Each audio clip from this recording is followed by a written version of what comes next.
sorted them out. I wouldn't worry, Carl. Well, what I've done, I've cleverly tweaked them to make them Christmassy. So the Christmas bit in it has got nothing to do with it whatsoever, but I just thought... So you mean that clues have a Christmas element? Well, yeah, But it's nothing to do with the answer. It's nothing to do with the answer. Right. So why don't you just ask the normal ones and I'll ring a bell, I'll shake some bell. Well, Go it's ho, the ho, equivalent ho. of that, but in sort of speech. Right. Brilliant. So the first one, there's a load of letters there asking for advice. Put them on Claire's desk. Oh, and have a good Christmas.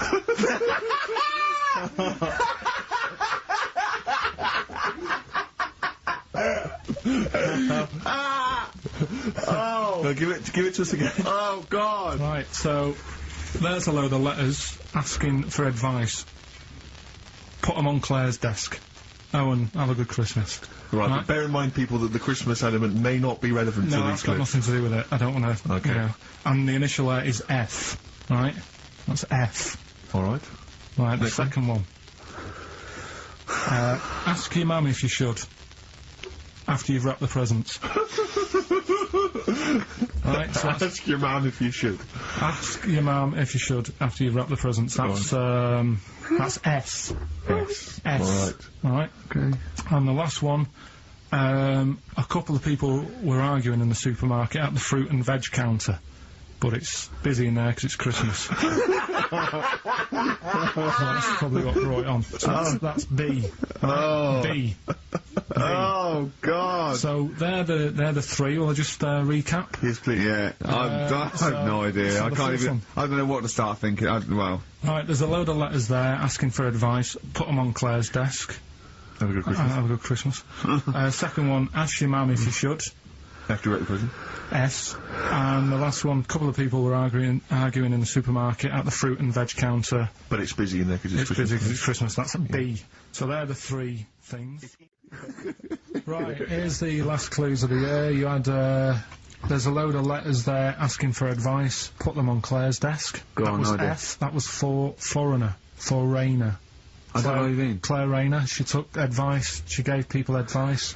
So that's a foreigner. That is shit. Right. I'm sorry. That may be Christmas. That is absolute A stars. lot of people got the right answer. I know. Well, that annoys me even more. Number The two. second one, ask your mum. Foreigner. Yeah. Foreigner. Second one, ask your mum if you should. That was S. That was Shalimar. Shalimar? Shalimar. Right? No, bizarrely, what was the clue there? Ask your mum if you should. No, we got a lot of people saying Smashing Pumpkins as the answer to that. But I don't know who's saying that to their mum. Smashing Pumpkins.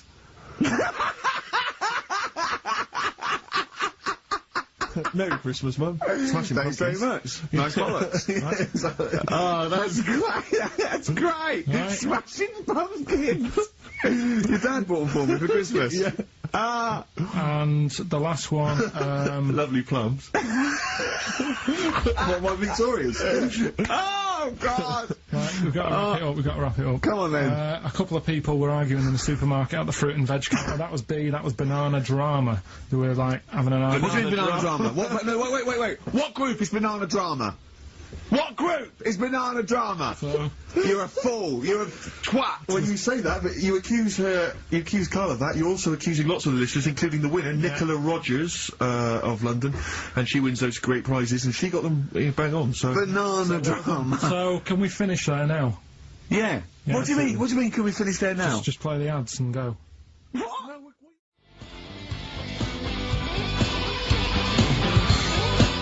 Black Grape, Kelly's Heroes, Next FM 104.9. I'm Ricky Gervais, with me Steve Merchant and Karl Pilkington, okay? Proper radio. As you know, we're a bit gutted that we won nothing at the Sony Awards. We found out that, on the panel was, Dr. Fox, probably one of the greatest, DJs in the world. One of the great living broadcasters. I certainly think that he's up there. Yeah. With Tarrant, John O'Coleman. And so, And Chris Moles. Chris Moles. We asked him to. He's also on the Pop Idol panel, so he can make and break people. So we asked him basically to explain himself. Why did we win nothing? Why were we so bad? This is what he had to say. The award, guys, was called the Entertainment Award. Right now, in itself, I think that should probably tell you something about what should be on the tape. There should be some entertainment, and it just wasn't very entertaining. actually. I don't mean that sounds quite horrible sitting here in front of you now, but it just wasn't very entertaining. But fundamentally, what elements did you not find entertaining? The fact that it didn't seem to entertain me at all was part of it. I mean, it's a bit of like how long's a piece of string, isn't it? What is entertaining? We have talked about string on the show before, though.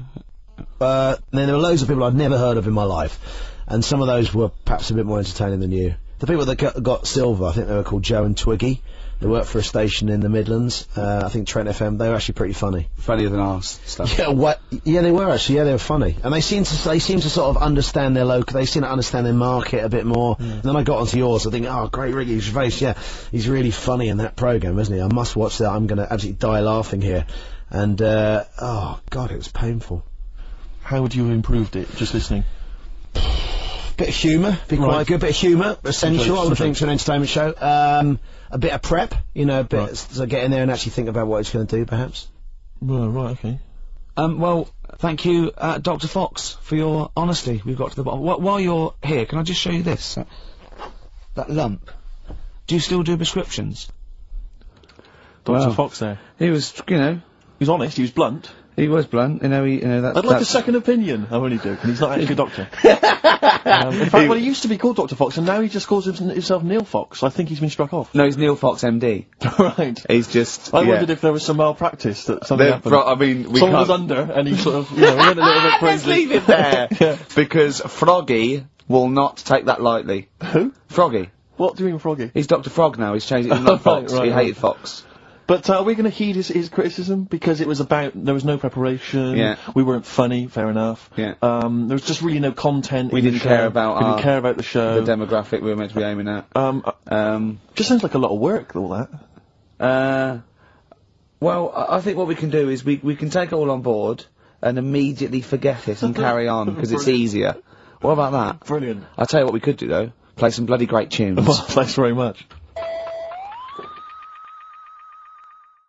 I'd just like to justify why we don't tend to correspond or interact with the listeners. Here's a typical email from Vicky, age 25. She asks, do you ski? Rick, that's her question. No, I don't. Do you ski, yes or no? No, I don't. No, you don't. Right, there you are. Thanks, Vic. Brilliant. Keep those coming in. See, he's turned him against us, Carl. What do you think, Carl? What do you think of Steve's attitude there? It's alright. More insight like that coming later.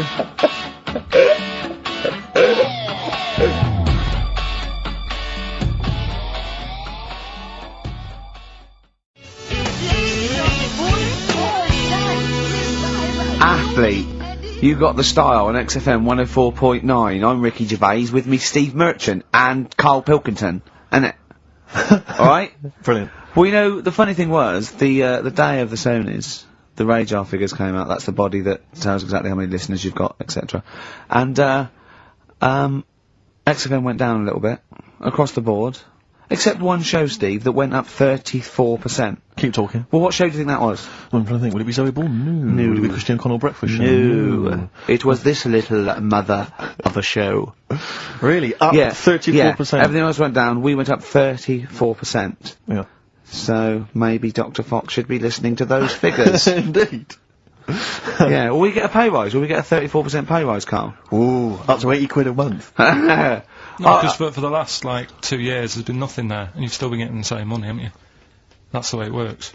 There's been what, there? You're not paid per listener, are you? It's just...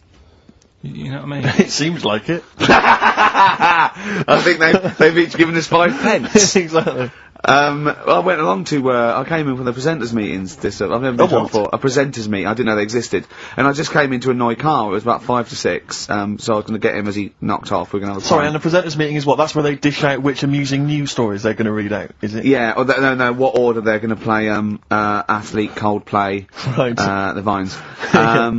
And, I went upstairs, all the people were there, and, quite interesting, wasn't it? Carl? Yeah. You know why the figures went down a little bit? Go on. The war. Is that what they said? The war, yeah. At one point, I said to Carl, just how many listeners died in this war then? Because I thought he was saying that they were at the front. Yeah. All XFM listeners went, well, I'm going. Yeah. I'm going to Iraq. Well, the reason our listenership Tell went... Zoe to tape it for me. The reason our listenership went up is that just tells you who's listening to us. Cowards, yellow bellies, children, women, people with fallen arches. terrorists. Oh dear. Yeah, it was quite a good meeting. Now I saw some... So what exactly, is there anything I missed out on? Is it No, important they information? just, it went down a little bit, except our show, which went up 34%. Up 34%, but no awards remember for that. And then you went out afterwards, didn't you? Yeah, we went to a bar to have a couple of drinks and that. Yeah. And then a few of them went onto Stringfellas. No, they didn't. Well, some of them did. Zoe Who? did. Zoe and a few of the office people and that. I went Stringfellas? home. Yeah. To what? To watch lap dancing? To beat what? Yeah, that's what goes on there, isn't it? I know, it's mad, isn't it? I've never been to Stringfellows, I don't know what happens there. But no. Why would they? I don't know. I mean, I was talking to people about it the day after, and they said, "Oh, you missed out." I said, "Well, did I?" I said, "How does it work?" They said, "Well, you pay." Never quite understood lap dancing. Never quite understood it. It's basically someone dancing naked, rubbing their arse in your face. Yeah. That's basically the gist of it, is it? But you can't. The rules is you can't touch. Do they do a home service? I just think it's nearly. I've got to be careful what I say here, but it's sort of, I'm not dissing Stringfellows or anything, but is that not sort of like one step down from prostitution? That's such an antiquated. What are you from the 19th century? No, but I mean, what? It's like it's. Well, I don't quite understand it. I don't get it. I don't get it. Because the thing is, I said, how does it work? They said, you pay 20 quid, you get some clean money, sort of like little vouchers that you stick in the knickers or whatever. Oh God! Clean money. Yeah. Disinfected money. Okay. Well, just like vouchers. Can you put loose change in there? Because I got a lot of that. But I owe you. Yeah. yeah, go on. 20 quid it is. Right. And I just don't get it, because I mean, I'm not tight with money or anything, but No. you pay your 20 quid, they dance in front of you, but you're not allowed to touch, which to me is like going to a restaurant, ordering a nice big warm dinner, they put it in front of you, and it's like, well, you can't eat it, and you're saying, but it's going cold. I love the idea of some bloke sitting in Stringfellows, businessman, right? Pays £20. There's an arse waving in his face, and he's going, "Can I not just?" They go, "Don't." So he goes, "It's going cold! Look at it! It's going cold!" Oh, that is brilliant. It's going cold. I mean, see, Karl in the week was saying that he doesn't like sayings and phrases and metaphor and analogy, and I was going, and he thinks it's sort of like, one step away from poetry. But he comes out with the most evocative phrases. That is a straightforward analogy. Lap dancing is like being given a meal that you can't eat. See, that's great. That's how you saw it, and that's so much better than saying it's mad, you can't touch, or it's a waste, or do you see what I mean? We were trying to inflame his enthusiasm in the week, and I said about different phrases, and he goes, well, why not just say the actual words? I was going, well, it's more poetic, and I told him the Isaac Newton one. If I have seen further than any other man, it's because I've stood on the shoulders of giants. And I said, well, that's because, he's saying, I'm getting lauded for being this great scientist and all these discoveries and being a genius, but I'm saying, if it wasn't for those scholars before me that had come up with what they come up with, I wouldn't have got this far. Karl went, what did you say? I just said, well, I prefer him to give me a name check. Do you know what I mean, though? If he stood there and he's saying how good everything is, don't just class me, don't sort of put me in with a load of other people. Give me a mention. If you were one of the other scholars? Yeah. Yeah, I think there were probably people that died sort of years before him. I think he's saying more that he's thanking the body of work these scientists and these great men had handed down, through either books, material, teachings. He's not giving a big shout out to the collective science posse. Yeah, yeah. Thank you. Actually, I copied Nigel's. He's not saying that. I was like, earwigging. I heard what Nigel said about it, about the third law. Do you know what I mean? Yeah.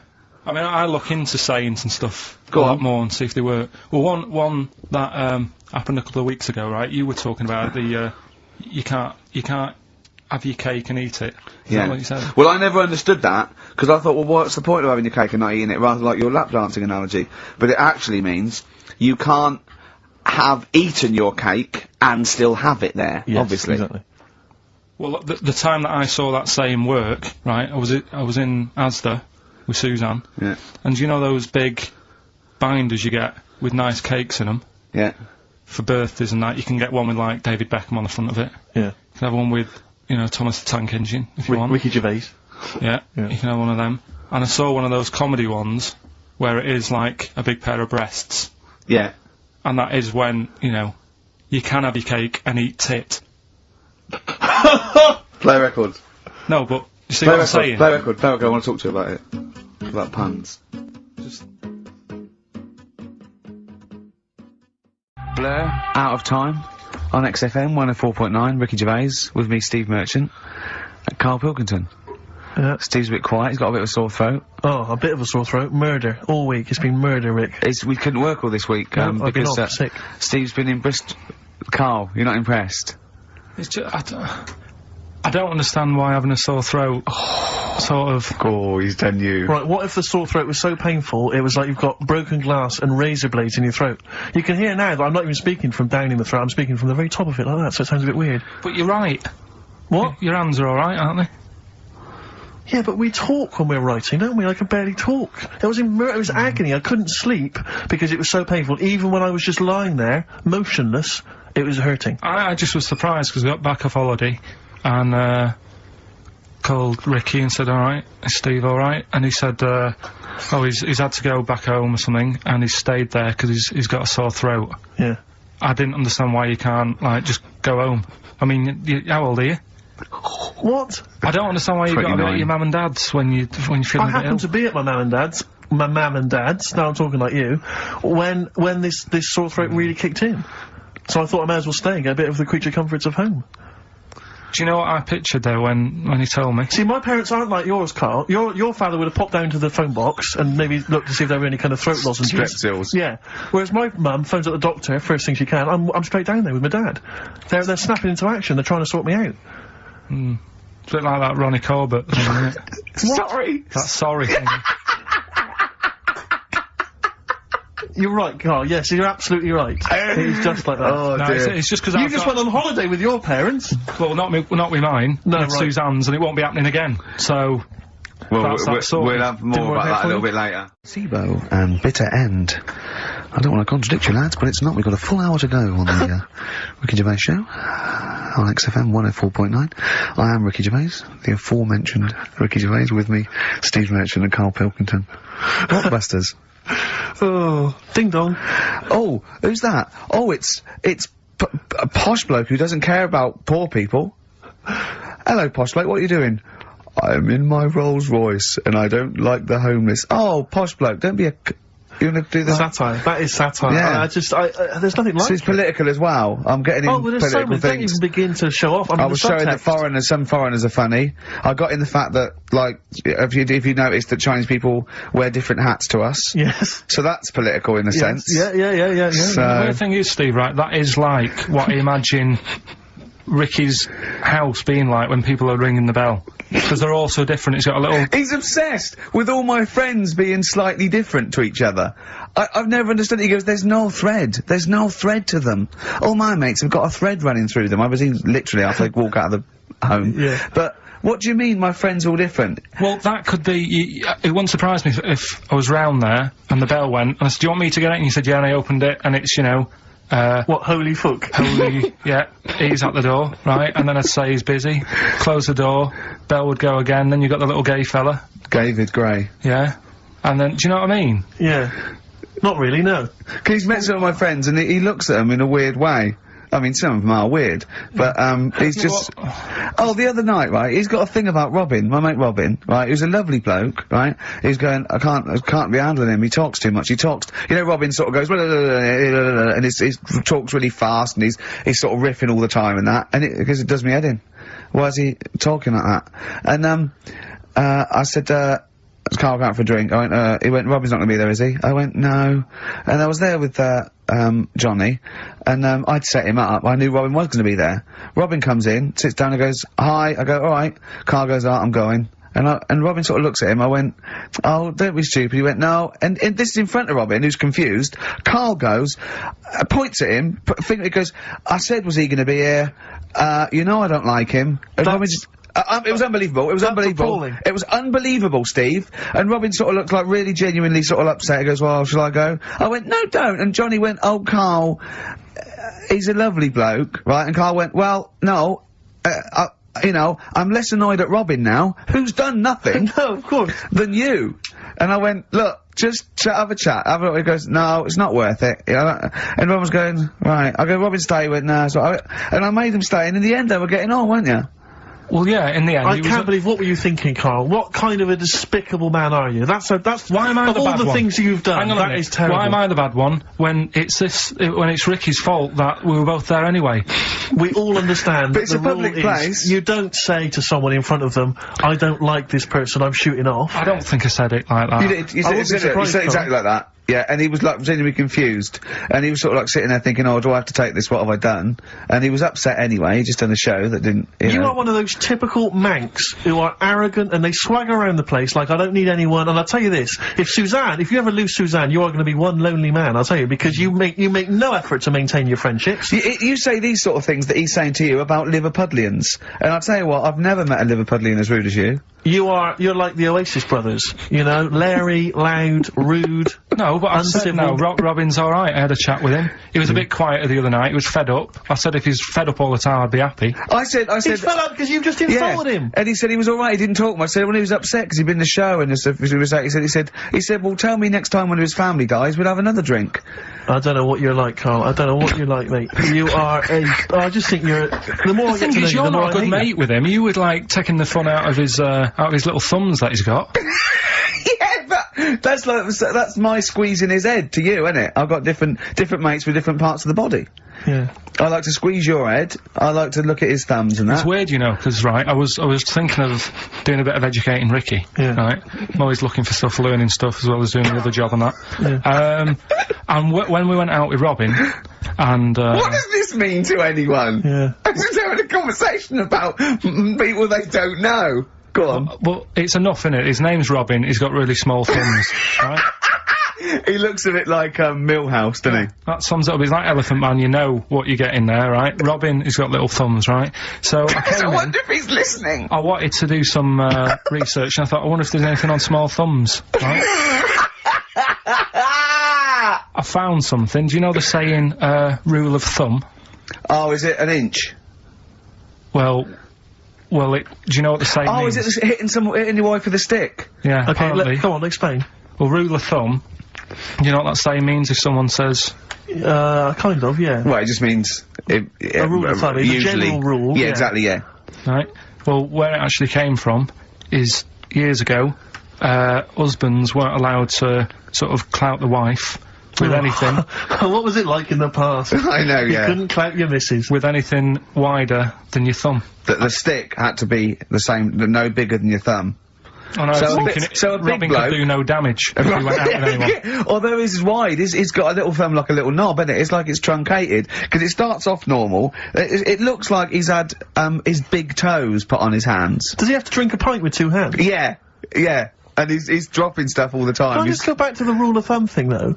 The idea, what day was this? I'm not asking Carl, I'm looking at Ricky, because you're not going to have any idea, Carl. It's just going to be the past. Yeah. But I like the idea that... I think it's the same sort of day where, I don't know, you got hung for being homosexual and you could shoot a Welshman. I just love the idea that there's blokes beating their wives with shovels, logs of wood, and someone's gone, hang on a minute, everyone, hold on, wait a minute, let's have a look at your thumbs. What can we do? Wait a minute. We've got to have some kind of rule here. I'm all for beating your wife, but let's have some kind of rule. Let's give him a sporting chance, surely.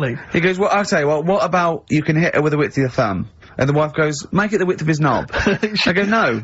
He slaps her again. Yeah, yeah. Width of your thumb. Alright. Better? Yeah. It's like the, it's like I always remember seeing in the swimming baths, there used to be, those signs that would say, no running, no jumping. Yeah. That makes sense, no bombing, fair enough. No petting. No petting. It's like you're not allowed to kiss. in Yeah. swimming Yeah, baths. but- And I love the idea that it's probably some kind of lifeguard who sort of maybe saw his ex-girlfriend getting off with some bloke in the water and thought, Yeah. right, Right. there's no petting anymore in here.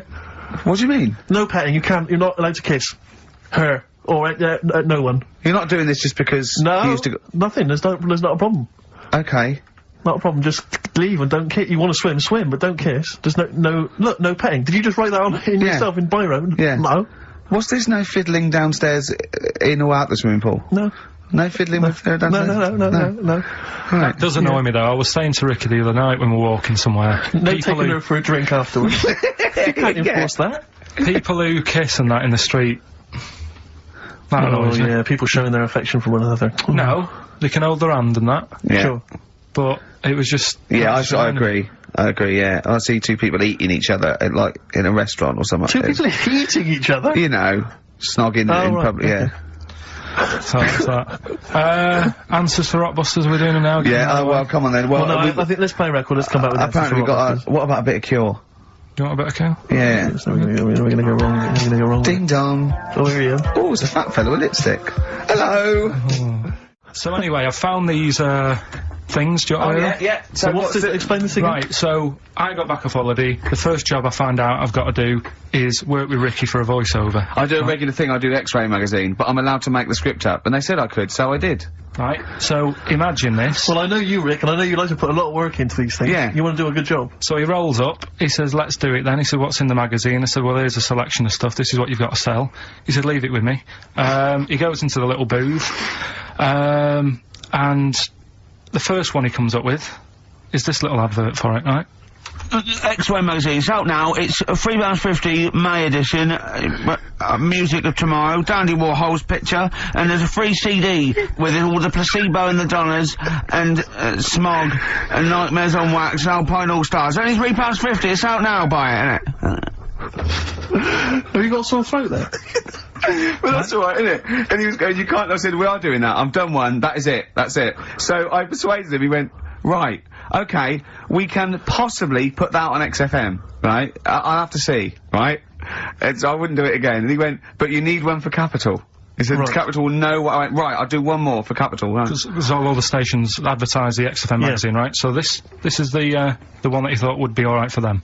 Ooh, hello, you loonies in Radioland. Dr. Frog here to tell you about the new edition of X-Ray magazine. It's out now and it's only £3.50. You've not heard of it? It's a great music magazine. And you get a free CD featuring bands like Placebo, they wear makeup but leave them alone. Gold Chain, Smog, OK Go, The Donners, and all great bands that you'll love to. Froggy here, hello. Bye! Ribbit, Froggy says buy it. Oh, well. So then, he says, that's it, It's you good had to your see, money's is worth. Dr. Frog still on there? he's still on classic. I said, that isn't going to go out, they're not going to be happy with that. He said, you've had your money's worth, I'm going. Yeah. So I'm left with that. I then have to get the bosses in. And because I've let him go, in a way, it's my responsibility. Yeah. So I've obviously thought I've got what I need. I had to play them to the MD. What did he say? And justify. Well, I was sort of thinking if I laugh, he might go, well, I don't get it, but he finds it funny. Oh, brilliant, well done. So I was laughing, he was sort of thinking, you know, Excellent. is that it? Brilliant. When do they go out then? I think one of them's going out at the moment. I Excellent. think the first one's going out. Brilliant. Well, let's play a great track then. Is it Dr. Frog? Well, I'd like to see Dr. Frog feature maybe on our show more often. Okay. Oh, I've got some new comedy characters. I can't believe that. You know, I love the work of comedy greats like Chris Moyles and Noel Edmonds. I've got some really funny comic characters that'll be popping in and out of the studio. Save them. I'm Okay. excited. What we got? Well, are we talking about the prizes next? Well, let's talk about the prizes. We've got the big game Rockbusters coming your way soon, Rick. I know you're excited about that. And is there more Educating Ricky this week? Have you got that planned? There is. We are struggling on that feature a bit now because I feel like we've covered a lot of topics. Yeah, I know. Well, I know about hairy Chinese kids Yeah. and deaf people that hit their head and can hear again. So I don't think there's lots more to learn in life. Missy Elliott. Work It on XFM 104.9. Ricky Gervais, Steve Merchant, Karl Pilkington. Educating Ricky? Yeah. Should I do a bit of that? Well, the clues are coming in furious. The answers, I should say. Yeah. Yeah. So go on then. Oh, this is what. Yeah, Rockbusters is well underway, Carl. Don't worry, you've done your work now. Okay. Right, come on. Right, Educating Ricky. This is my favourite bit now. You're just going to tease us, aren't you, with 3 headlines? If you And I'm going to choose one, then we got the other 2 as well. Yeah, that's the way it works, and at the end of it, you learn some stuff. Like I say, I'm struggling a bit with knowledge.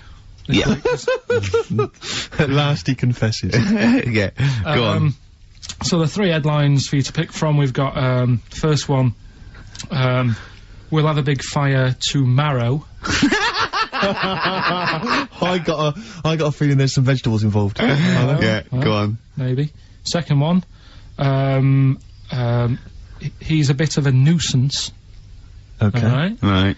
And, third one, I'll bacon in the morning, if you're sick of having me here.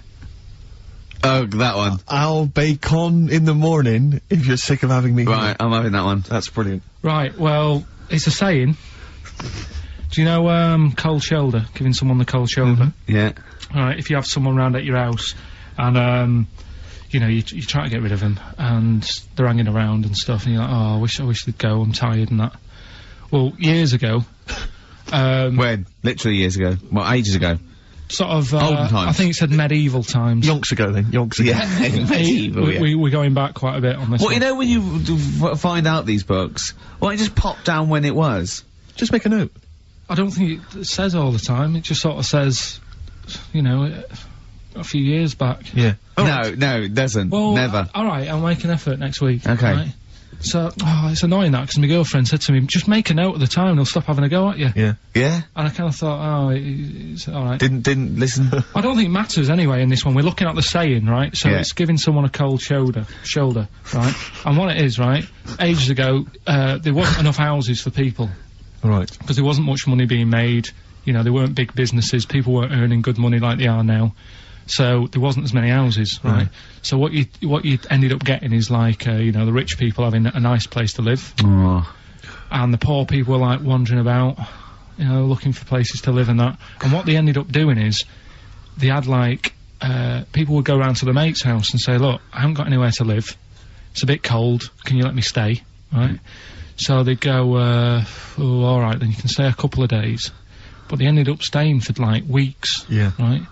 So, to sort of get rid of them, what they'd end up doing, they'd be making the dinner, and they'd, be making a lovely dinner, like, bit of meat, nice warm meat, and, nice veg, gravy, and This happened every time, did it? works. This is where the saying came from. This is what happened, Rick. This is happened every time. It was in that vague book. the book of vague sayings and stuff.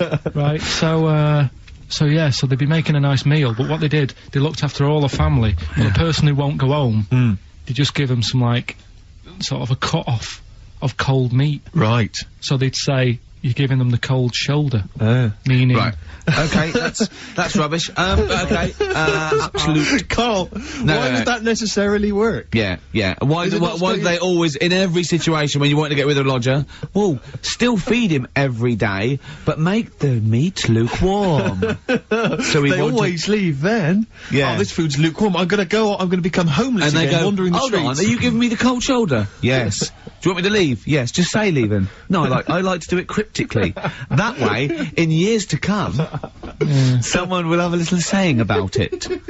Well, anyway, that was our bacon in the morning. If you've had enough of meat, we'll leave that. Well, Bacon in the morning! Oh, bacon in the morning if you've had enough of me! so come back. What are the others? Just tease us again with the others. We'll come back to those. You've got, he's a bit of a nuisance, and, we'll have a big fire tomorrow. Nice, looking forward to that. Let's have another Educating Ricky, because I think you got sidetracked with your talk of Well, just the other thing on things you don't see. Look at the way when I went to school, there was 2 kids with them big heads. Now, you don't never see them. Sure. Yeah, but no one else saw them anyway, Carl. It's only you that saw 2 of them, not related, and wouldn't hang around with each other, because you think they thought it would be too obvious. Webbed fingers and big heads. That's amazing. And there was a kid with the pigeon chest, so... Oh yeah, and the lady with the head like a bag of spuds. Let's not go through these wanna again. go It just through that. raises too many questions that can't be answered. Yeah. Right then. So we've got we'll have a big fire tomorrow. Yeah, go on. Is that the one you want? Let's Yeah. go for it. Right. I think this was like round the 1700s. Bluffing. And Just bluffing. Who was the king then? dunno. Go on. But it's about the word bonfire, right? Bonfire. Bonfire. Yeah. Do you know where it comes from? No, go on. No. Right, what happened is it's got nothing to do with Guy Fawkes and that, which is what I thought when I saw it. It's got nothing to do with that. But ages ago, at 1700s, Yeah. right, the didn't have enough houses, like I mentioned. Okay. Yeah. So if that happens, you get people living on the streets. Uh-huh. You get Sure. diseases, people aren't cleaning properly. Mm. So you get more deaths. Mhm. Alright? Yeah. So think about it. You've got all these dead bodies lying around. They're running out of space. Because there's, like, I don't know why they're running out of space. But Okay. they haven't got much, I don't know why, really. I was gonna say they should have just buried them, but there's probably more land back then than now. Thinking about it. He doesn't need anyone else in the room to have a conversation with himself. Yeah, we could leave and we'd come back and you go, I've sorted it. Yeah, But anyway, for some reason, They presumably, if it's going to be they burnt them, it's presumably to do that it also kills the parasite or whatever's carrying the parasite on them, as opposed to burying them and not killing the disease. well, yeah. So there you go, you've worked it out. They piled them up, and they turned it into a celebration, because there was a lot of fed up people at that time.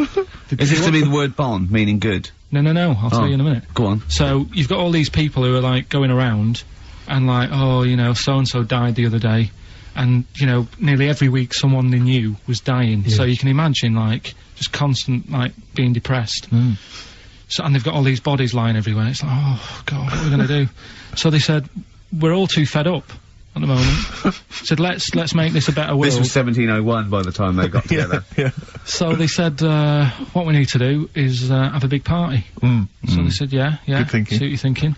So they go, right, well, we'll put all the bodies Yeah. in a big pile, and they're all diseased and that. So Yeah. they set fire to the bodies, Yeah.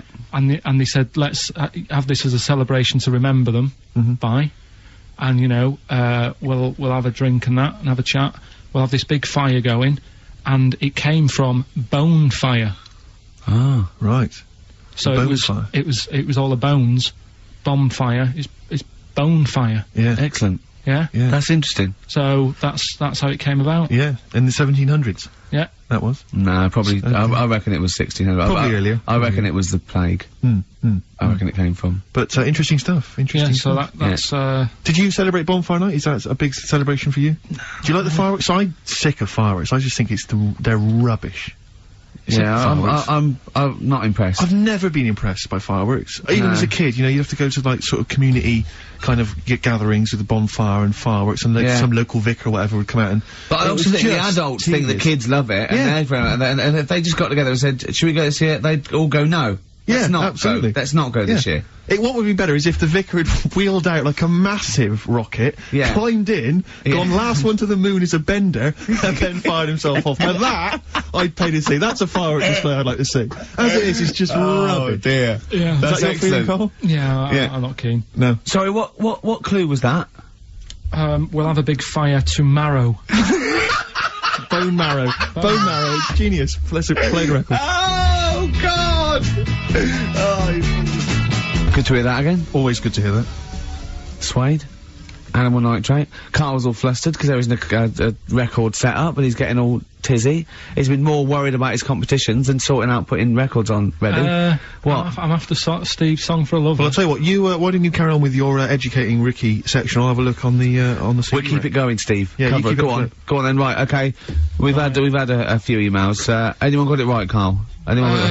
Educating Ricky. That's the final one. We got to get that out of the way. We got to get Rockbusters as well, though. do that at the end. We can wait. Go on then. But we've only got 5 minutes left. Come on, just do educating Ricky. Right. God. The last one that we haven't done Right. is he's a bit of a nuisance. Go on then. Again, not really that interesting. Thanks. No, like, again, I spoke to you in the week, and I had much better things, like when I tell you about Brian Blessed climbing Everest, and for some reason it made him, it played havoc with his belly, and he followed through, and he had to clean up. Shut himself? Yeah, using ice and snow. Why are you telling me that Brian Blessed, in what way is telling me that Brian Blessed shit himself once in any way educational? Because I was saying how he was climbing Everest, right? Right. I give it to him, he's an actor and that, but he gave that a go. Yeah. Right? It played... What's the point of that, you'd say, wouldn't you? You'd say, God, he's you know... So he's alright. Me doing a boxing match for no reason is rubbish, but him climbing Everest and shitting himself... Yeah, he did that. ...is commendable. Right, and he's only gonna, like, go and do it again. He's gonna climb it again. Yeah, but he might not shit himself this time. Yeah, but what's the point in going? Nothing's changed up there. Yeah, good point. Yeah, What's it been? Well, it has. They've probably cleared it up by now. Right, but it's slip on it. I can't even be bothered telling you this one, because... Come on! Just do it, or do it now! Steve, how we doing? Look, no, never mind that. Look, just tell me what that means. Oh, he's a nuisance. Oh, this is so annoying, Carl. I'm gonna go mental. Right, talk. Right, listen, I'm just putting this in here, right? Right, nuisance is a bit of a nuisance. Yeah. Apparently, the old fella who used to hang people... 1800s? Yeah. He used to be able to tell somebody's weight just by looking at them. Right? That's a bit of a bonus fact.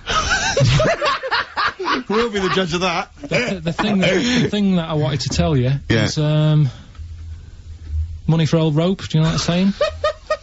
I can't even be bothered. Yes, you're gonna tell me now. Come on, Carl. Right, I mean it. Basically, money for old rope came from the... right. What was all that about? He can tell someone's weight. What was a that bonus for? fact. And Brian Blessed shitting himself. What are you... What? No, tell me that now. You nearly made me swear then. I'm getting really annoyed. I'm getting really annoyed now. Tell me this back, Carl, or I'm gonna go mental. Come on, Carl, time's running out. More that people, years ago, when people used to be hung, right? Right. If you didn't like the person who's been hung, you'd go, God, I really don't like him. And so you never forget the time. Presumably if they're being hung, we take that as read. Yeah. So they never forget afterwards to get the hangman to get the rope and to cut it up into little pieces, and he'd sell them. He'd sell the little pieces of rope to people. See, Carl, that's the most interesting thing, if it's true, that you've come up with. Right, okay. And so so they sell the rope?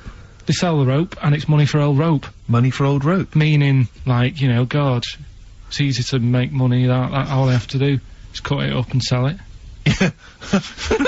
I'm cynical. Hey, Lizzie, boys are back in town on XFM 104.9. Right, we are back in town. Me, Steve, and Carl. Carl's on holiday. Steve's been living with his mother because he had a sore throat. And I've been hobbling around still trying to keep things going. Do you know why I think I was ill? Stress. I genuinely think it was stress. I think I'm beginning. No, I'm analysing it. What do you think of that, Carl? But I'll tell you what it is. Look, think about it though. We live in London. We got the war, the threat of terrorist activity. That's where I live. I'm all right. Next one. We got SARS. One. Yeah, well, you can walk to work. I got to travel on the tube. I came in this morning. I saw a Chinaman sneeze. I was terrified. S Club 7. They've split up. I mean, I worry about those sort of people. They're young kids. They're talented guys. I mean, they say they're going to be all right. I'm not sure Tina is. I'm not sure she's got the talent. So there's just so many elements that stress me out. I remember you were worried about hearsay. Well, Kim Marsh is doing alright. Well, Kim's doing fine, but she got out early. Yeah. But, you know, I'm not sure the rest of them will be. You know, I'm just... They're quite emotional. I've got to worry about the show, I've got to be worried about this, you know. It's just me, I've never been that good when, like, anyone in the family's ill or anything. I've just got... Just because that's the way I am, do you know what I mean? If I'm ill, I don't expect people to run about. No, well, I've never been off for being ill. I mean, you were. Did a couple of weeks ago. Yeah, but But hang on, I've not missed either of the shows. I'm ill today, but I'm still here. You took I seem to remember you took a show off when you were ill. Yeah. You were whinging, I was really ill. Right, sure. I couldn't even walk to work, though, that's what I mean. Did you go to the doctors? No, I was too ill to get there. Right. That's how bad I was. Did you call the doctor out? No. Right. Interesting. But it's just that, I mean, we were talking about it last night, because I was saying to Suzanne, I said, oh, Steve's, you know, he's been living at home all week. She said, oh, is he I really like the way he talks about you behind your back as well. Fine. And she said, so what's up with him? Malingering geek. And I said, oh, he's got a sore throat or something. She went, sore throat?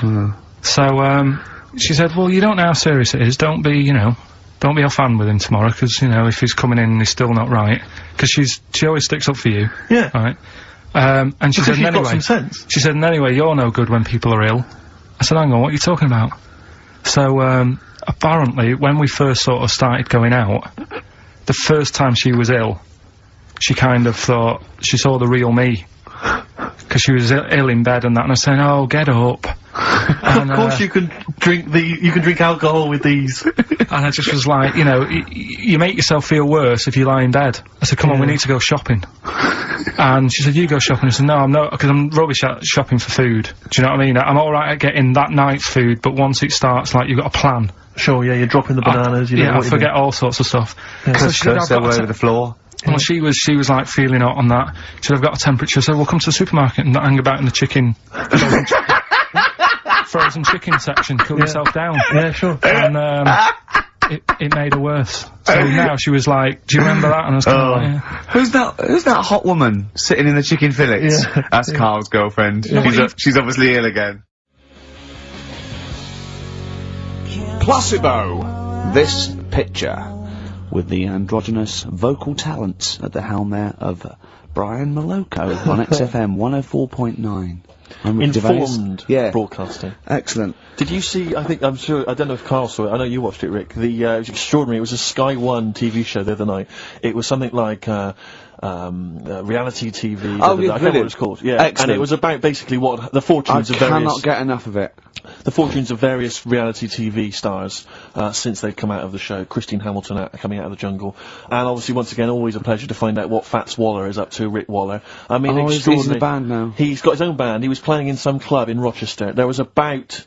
It's 20 sort of people in gospel, the sort of audience. gospel rock, that sort of soul gospel rock thing, like something you see in the Commitments or something. And when it cut to the audience, it was like it was in Butlins. It was just a big dance floor, and there was just people like watching indifferently. And he went, the people that were here loved it. I mean, it's a bit And sad. I'd have to say, I know. the size of the man, his leather jacket, Carl, was extraordinary. I don't know how many animals had to die to make it. It was like, you know, it was It looked like, unbelievable. if he'd have fallen off, it'd been like the Hindenburg. Yeah. Because... It was like a Zeppelin. Oh, It the was- humanity! It was people... extraordinary. I still think, when I see him wearing a coat like that, it looks like he is stood on the shoulders of two other people. And it's Yeah. just a joke. Just a It's little just like a head. circus act or something. Yeah. Because his head doesn't make sense. Looks like it's one of those things that you steam yourself in. You put your head out that, and it's Yeah. is that a machine you're in? No, it's a Or coat. one of those old-fashioned iron lungs.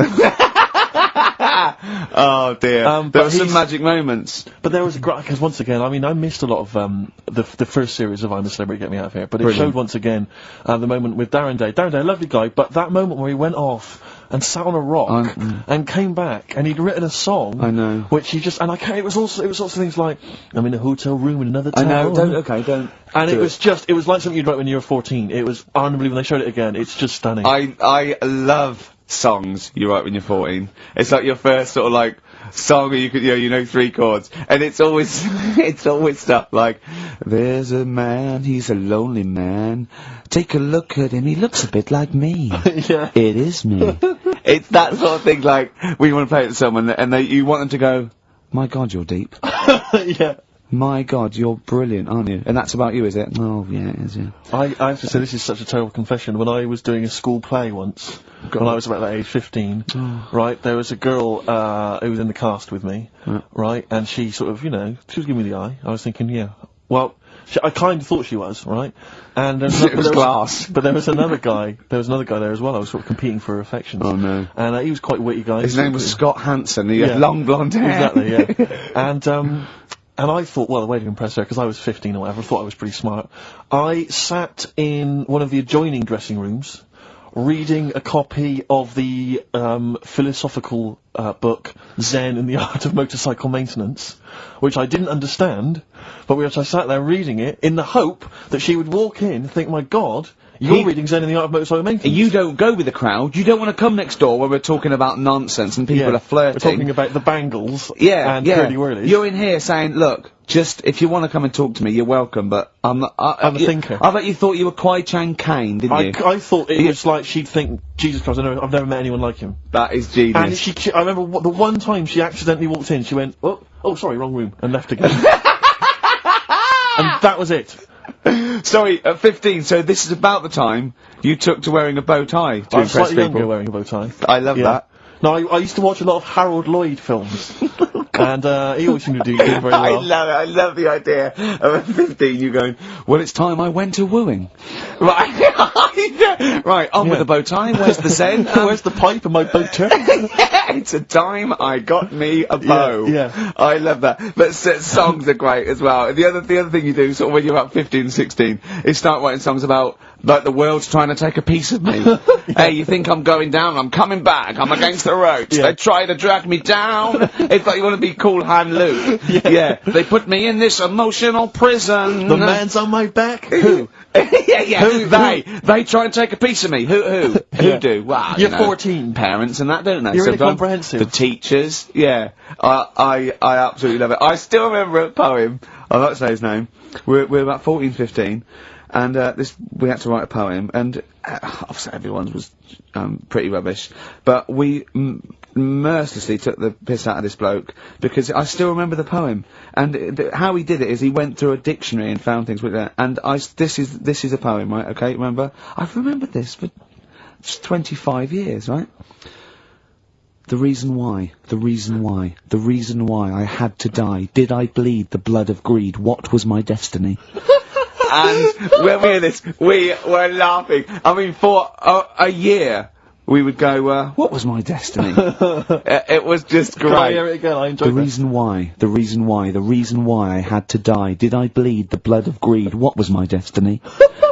Oh, that's almost as catchy as Monkey News. Oh, God! Oh, I've got some monkey news for you. Let's play a record and come back, and I've got some great monkey news for you, Carl.